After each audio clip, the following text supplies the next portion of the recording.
avuto una bolletta di rimborso e quindi sono venuto a fare tutto l'iter per poter riavere i soldi, perché loro dicono che volevano passarmelo in detrazione bolletta per bolletta.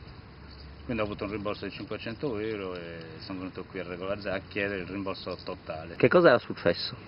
Che hanno sbagliato facendo i conteggi o calcolando male le quote mensili. Mi sono accorto adesso che mi hanno mandato questa bolletta in detrazione. Avevo sempre la solita cifra, il solito arriva la bolletta e paghi. E poi mi è arrivata l'ultima bolletta a zero con una detrazione di 500 e passa euro. Ed è venuto qua per farsi ridare Per fare l'iter, per fare richiesta, non per farmi ridare, per fare richiesta, non si sa quando mi ridaranno.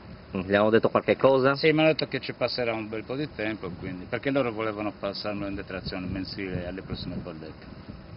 La situazione dentro com'è? C'è molta fila, il servizio è veloce? Diciamo che è velocissimo, tempo di 20 minuti.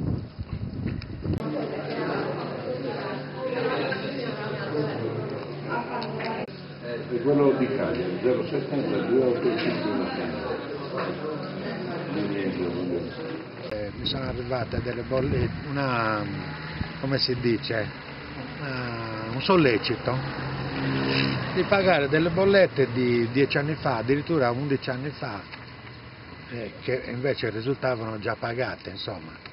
Il sollecito era addirittura il secondo, perché me ne avevano già mandato uno nel 2005. E quindi ho risolto tutto, insomma. Lei quelle bollette le aveva già pagate, Sì, però? Sì. E chiedevano di nuovo il pagamento di... Sì, con una lettera abbastanza... Beh, certo, mi chiedevano di pagarle. Come è stata risolta la cosa?